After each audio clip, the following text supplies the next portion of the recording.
আজকে প্রায় 15 দিন হয়ে গেল। তোমাদের বলেছিলাম আমার খুব শরীর খারাপ, কিন্তু কি বলবো বন্ধুরা, এত তোমাদের বলাটা মানে আমার খারাপ লাগে। তবু তোমাদের একটু জানাই, আমি ডাক্তার দেখাচ্ছি, কিন্তু জানি না কি হয়েছে। মানে আমার এমন হয়েছিল না, পায়খানা হতো না, সব এখন ক্লিয়ার হচ্ছে, কিন্তু এখন সারা গা হাত পা জ্বলে পড়ে যায়, জানি না কেন। সারা গা হাত পা জ্বলে পড়ে যায় কেন যে আমি নিজেও জানি না। রাত্রে তখন মুড়ি ভিজিয়ে খাচ্ছি, কী করবো, বাতাসা মুড়ি ভিজিয়ে তাই খাই। আর দুপুরবেলা সেগুলি ভুসি খাই, রাত্রে আর সকালে 3 বেলাই খাই সেগুলি ভুসি। আর পেঁপে, বাঘা পেঁপে, তারপরে কাঁঠালি কলা, মানে যা যা বলছে এগুলো খাচ্ছি যাতে পায়খানা ক্লিয়ার হয়, ভালো থাকতে পারি। অনেক চেষ্টা করছি, ভালো থাকার জন্য অনেক চেষ্টা করছি, কিন্তু জানি না আমার কী হয়েছে, নিজেও জানি না। তোমরা আমার একটু প্রার্থনা করো আমি যেন ভালো হয়ে যাই। কালকে একটা ডাক্তার একজন বলেছে নাম, সেই ডাক্তারের যাবো, দেখি যেমনই হোক আমি চলে যাবো কালকে ডাক্তারের কাছে। কী হয়েছে কালকে সব পরীক্ষা টরীক্ষা হবে। মানে সারা দেহ পুড়ে, সারা পিঠ, পেট, মাথা, সারা দেহ জ্বলে পড়ে যায়, জানি না কী হয়েছে আমার, কী বলবো।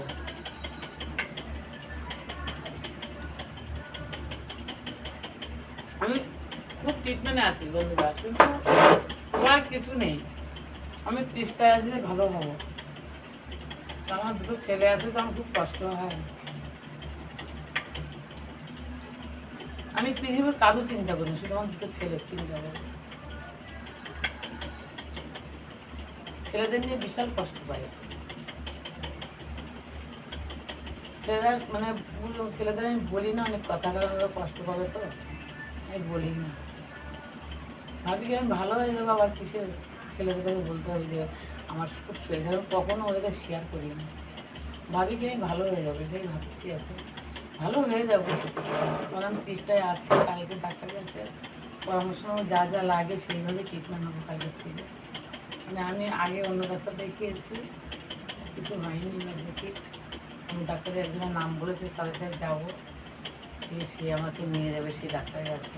কালকে সকাল 8টার সময় নাম লেখাবো। কালকে আবার ওদের মিটিং আছে, এখন কালকে ডাক্তারখানা খোলা থাকবে কিনা সেটার একটা ব্যাপার, তবুও যাবো আমি, চেষ্টা করবো, আশা করি থাকবে, ডাক্তার ঠিকই থাকবে, যাবো। ঠিক আছে বন্ধুরা, রাখি, তোমরা ভালো থেকো। তোমরা তো জানছো আমাদের কী বলবো, আমি ভাবতে পারছি না, প্রায় আজ দিন 15 বেশি হয়ে গেছে। তোমাদের আমি বলেছি, তবে সুস্থ হয়ে গেছিলাম, কেননা হঠাৎ করে আবার পায়খানার ব্যাপারটা মানে কি এমন হলো, এমন শরীর করা হলো যে আমি পায়খানা করতে পারছিলাম না 5-7 দিন। তার মধ্যে হয়ে গেল পায়খানা, কেন হয়ে গেল, পেঁপে, কাঁঠালি কলা, অনেক কিছু খেয়েছি, কাঁচা পেঁপে, সিদ্ধ, মানে এমন কিছু বাদ রাখিনি যে আমার শরীরের জন্য সব কিছু করেছি, কিন্তু আমি ভালো হতে পারলাম না। এর জন্য কারো দায়ী না, আমি নিজের কথা নিজেই বলছি। আমি নিজে যদি ভালো না হই, আমার যদি রোগ হয়ে থাকে, কেউ তোমাকে রোগটা বানিয়ে দেয় না, বানিয়ে দেয়নি, নিজের শরীর থেকে রোগটা হয়েছে।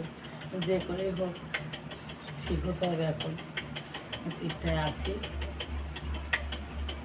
রাত্রে কেউ মুড়ি ভিজে খায়, আমি দেখো জল দিয়ে বাতাসা দিয়ে মুড়ি ভিজে খাচ্ছি, কতটা শরীর খারাপ হলে খায়।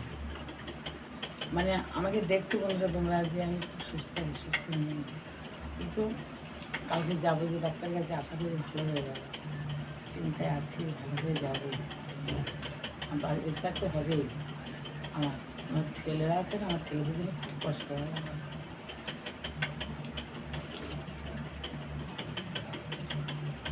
রাখছি বন্ধুরা, পরে বলে তো দেখা হবে, আবার জানাবো সব।